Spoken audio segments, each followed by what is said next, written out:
The night of April 7th, or March 24th in the year 1300, when Dante was 35 years old, he finds himself lost in a dark forest, impossible to describe due to his anguish. He doesn't know how he got there, as he was full of sleep when he lost his way. Suddenly, at dawn, he finds himself at the foot of a hill, from where he sees the first rays of the sun. This, along with the arrival of spring, renews his hope and prompts him to attempt the climb after resting for a while and contemplating the danger he has just faced. As Dante begins to ascend the hill, he is suddenly confronted by a leopard that repeatedly forces him to retreat. Initially, the morning hour and mild season give him hope of continuing, but soon after, a lion with a ravenous hunger and a famished she-wolf appear. The latter instills great fear in Dante, causing him to lose all hope and slowly descend into the part not illuminated by the sun. Dante is returning to the forest when he glimpses a figure in the dim light of dawn. Frightened, he implores the stranger to have mercy on him and asks whether he is a living man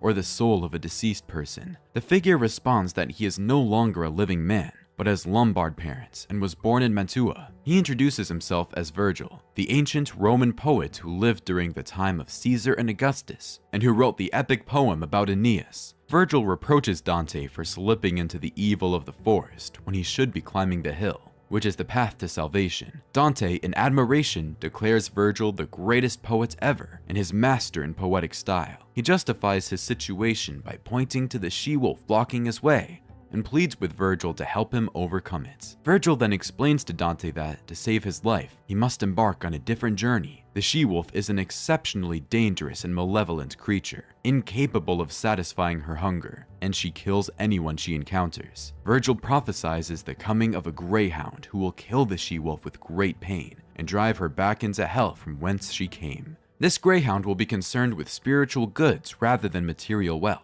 and his homeland will not be any specific city. He will be Italy's salvation. Virgil concludes by telling Dante that he must follow him on a journey through the three realms of the afterlife. First, they will traverse hell, where he will hear the desperate cries of the damned. Then, they will journey through Purgatory, where he will see the penitents joyfully atoning for their sins to gain entry into paradise. However, in paradise, it won't be Virgil who guides Dante, as he did not believe in Christianity, and thus God cannot admit him into heaven. Another more worthy soul, Beatrice, will guide Dante in paradise. Dante responds by asking Virgil to be his guide on this journey, as he eagerly wishes to see the gates of St. Peter and the suffering of the damned. Virgil starts to move, and Dante follows. Canto 2. Night falls, and Dante follows Virgil along the path that will lead them to the gates of hell. The poet invokes the aid of the muses to help him remember what he has seen during his journey. Dante turns to Virgil and expresses all his doubts about the undertaking he is about to face. He remembers that Virgil himself wrote about Aeneas, who was the protagonist of a descent into the underworld while still alive.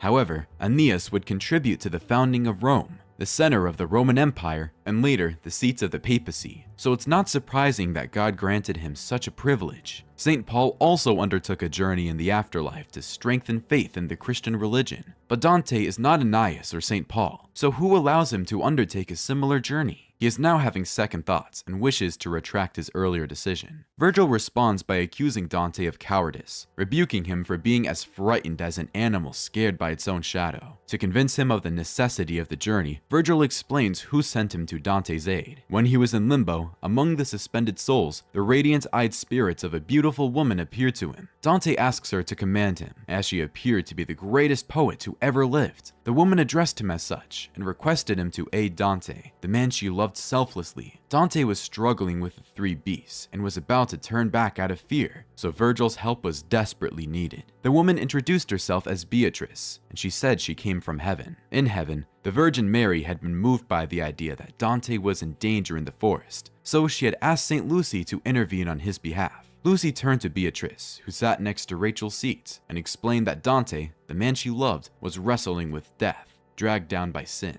After finishing her story, Virgil turns to Dante again to encourage him to overcome his doubts. He emphasizes that three blessed women, Mary, Lucy, and Beatrice herself, care for him in heaven, so he must overcome his fear and regain strength and courage. Virgil's words have their effect. Dante is revitalized. The poet turns to Virgil once more, thanking him for promptly responding to Beatrice's call and rejoicing that the woman has taken his earthly plight to heart. Now, Dante is back to his original purpose. He asks Virgil to continue guiding him, and he eagerly follows him. Canto 3.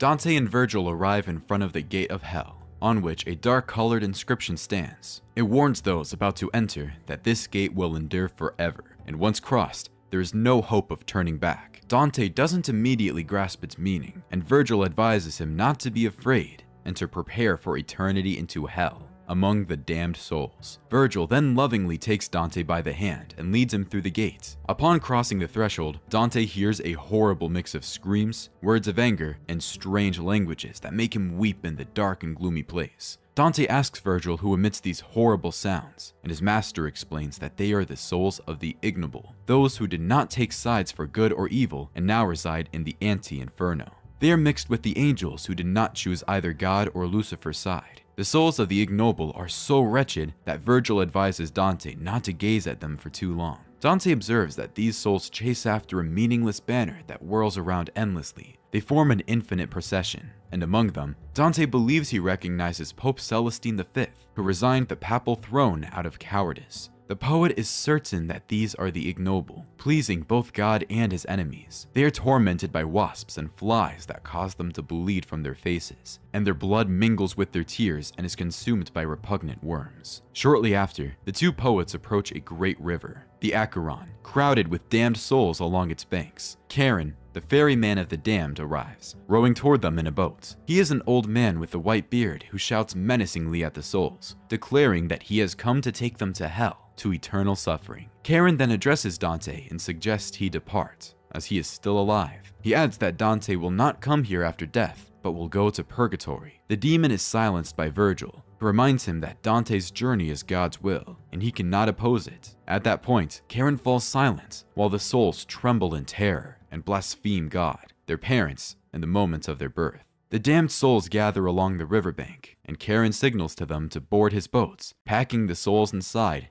and striking with his oar any soul that attempts to lie down on the boat's floor. Virgil explains to Dante that all the damned end up on the banks of the Acheron, and here, divine justice compels them to desire ardently to cross to the other side. Therefore, it's not surprising that Charon protests Dante's presence in that place, as Dante is destined to be saved. As Virgil finishes speaking, the infernal ground is shaken by a tremendous earthquake. Dante sees a reddish light that causes him to lose consciousness, and he falls to the ground in a faint.